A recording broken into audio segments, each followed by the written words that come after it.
Conversa então sobre essa decisão do Japão com o Felipe Oliveira, economista-chefe da MAG Investimentos. Felipe, seja muito bem-vindo. É um prazer ter você aqui. Bom dia, Vitor. Eu que agradeço a oportunidade. Felipe, é muito curioso a gente tratar sobre juros elevadíssimos, como esse de 1% no Japão, né? Realmente muito restritivos para os padrões, quem dera fossem os padrões brasileiros também. Eu queria entender exatamente essa nova dinâmica. A gente tem num momento em que o dinheiro está ficando caro, mesmo o Japão, a gente vê a União Europeia também com juros bastante elevados. Trouxemos aqui essa decisão do Banco Central Europeu. Eu queria entender exatamente os fundamentos por trás dessa decisão, com essa pressão inflacionária que inclusive atinge o Japão e, evidentemente, como isso muda toda a dinâmica do mercado global. Bom, acho que vale fazer uma recapitulação rápida, né? Desde a pandemia, o nível de preços no mundo subiu. Então, desde então, aquele mundo que a gente tinha de juros zeros nos países desenvolvidos ficou para trás. Você teve um investimento maciço via políticas fiscais no mundo inteiro e agora a gente paga, entre aspas, o preço disso. Então, no Japão, que era juros zeros ou negativos nos últimos 30 anos, a gente está com o maior nível de taxa de juros desde 95. E no nosso cenário, até a precificação de mercado, quando a gente olha, tem mais altas de juros à frente. A gente tem mais uma alta de juros de 0,25 até o final do ano. Se a gente olhar a decisão do Banco Central japonês na nossa madrugada aqui de hoje, você pode observar que não foi uma decisão unânime, foi um 8-1, tendo já um voto por elevação para 1,25.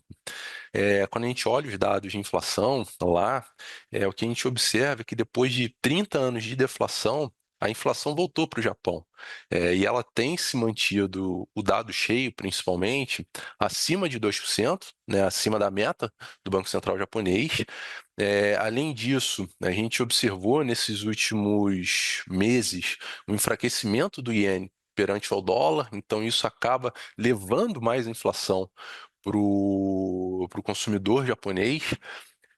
A gente até teve, aparentemente, né, ontem, uma intervenção forte, né, com o iene se apreciando mais de 3% em alguns momentos do dia. Aparentemente teve uma intervenção do governo, né, e o que a gente vê atualmente é isso, é um crescimento relativamente baixo, mas uma inflação acima da meta. Então, o Japão, que era o funding global, né, o mundo inteiro tomava dinheiro emprestado no Japão, porque era juros zeros para aplicar no restante do mundo. Esse empréstimo, digamos assim, está ficando um pouco mais caro e a perspectiva é essa, ele se mantém nesse patamar um pouco mais elevado. Pois é, né, Felipe? E existe, você menciona exatamente esse nível de atividade fraco, né? Uma projeção agora de crescimento de 0,6%, com uma perspectiva da inflação convergindo a meta de 2% apenas em 2028, pelo menos esses dados trazidos pelo Banco Central japonês. Eu queria entender exatamente os riscos de uma inflação japonesa rodando acima da meta por um período longo, né? Por 2 anos, e evidentemente se essa expansão magra, pequena, tímida, né, de 0,6%, também ela não contrastaria com uma taxa de juros tão elevada. Eu queria entender exatamente essa dinâmica da economia japonesa nesse momento, principalmente do ponto de vista doméstico. Você tem uma questão no Japão, em termos de desenvolvimento de sociedade, né? O que a gente brinca é que o Japão já está na fronteira do capitalismo. Então, naturalmente, em países muito desenvolvidos, com uma população mais idosa, a tendência natural é o ritmo de atividade ser menor, né? Você precisa de menos investimentos, a tendência é consumir, né, a população consumir menos. No entanto, o que a gente vê é essa parte de investimentos em inteligência artificial, além, obviamente, dos impactos da guerra no Oriente Médio. No curto prazo, há uma perspectiva de que a inteligência artificial seja inflacionária, né, pela demanda maciça de investimentos que ela gera. Além disso, você tem no curto prazo essa questão da guerra impactando petróleos e derivados, que acaba batendo na atividade. Você até trouxe na reportagem anterior, quando a gente olha o núcleo de inflação, ele ainda está bem comportado, né? Ele está rodando ali um pouco abaixo de 2%.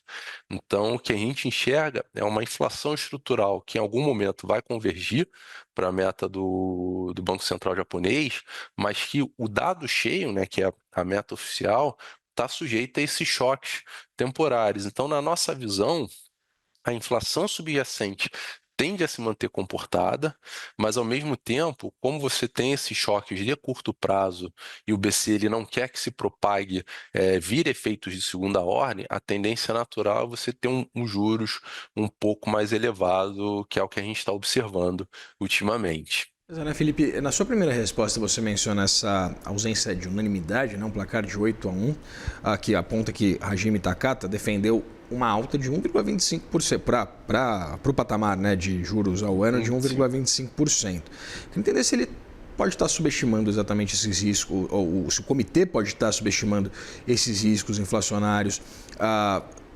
baseado exatamente nessa leitura, né, de que haveria, segundo esse diretor, o Takata, riscos de demanda externa.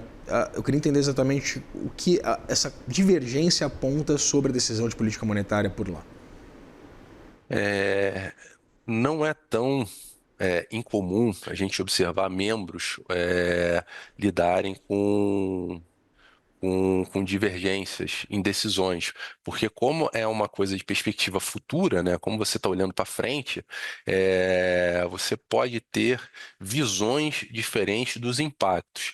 Na nossa cabeça, o EDA ele já sinalizou para um ambiente de mais juros na frente, pelo menos essa foi a nossa leitura das últimas decisões do Banco Central japonês. Eu acredito que o membro dissidente ele possa ter demonstrado maiores preocupações desses impactos da demanda externa na inflação do que os outros membros.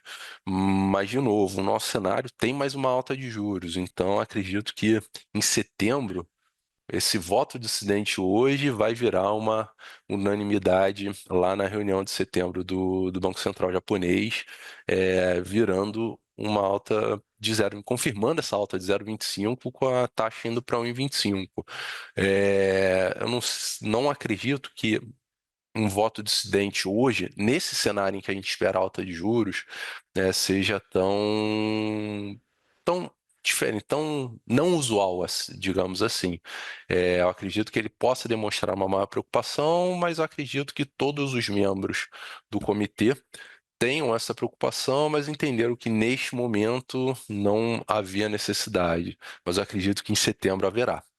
Felipe, eu queria entender se a gente pode acompanhar algum tipo de risco de liquidez do ponto de vista de mercados globais, evidentemente com uma mitigação do que a gente chama de carry trade. A gente tem essa perspectiva, principalmente se confirmar de fato mais um incremento de 25 pontos base na taxa básica do Japão, se a gente corre esse risco de algum tipo de interrupção de fluxo global. Na nossa visão, não, porque quando você olha no relativo, os bancos centrais dos países desenvolvidos, a tendência é de subida de juros. O BCE subiu em junho, o Banco Central norte-americano, né, o Federal Reserve, na nossa visão, apesar de a gente esperar a manutenção até o final do ano, a assimetria é altista. Então, assim, se eu tiver que mudar o meu cenário para o Japão, é para subir, para os Estados Unidos é para subida de juros. Então, na nossa cabeça, o relativo, né, a diferencial de juros do Japão para o resto do mundo, a tendência é ela se manter, né? Então, não acredito que haverá problema. O que eu acredito é a tomada do crédito ficará mais cara, mas como os outros bancos centrais também estão subindo juros, a recompensa também fica mais vantajosa, digamos assim. Então, não acredito que a gente sofrerá muito esse impacto em termos de liquidez global.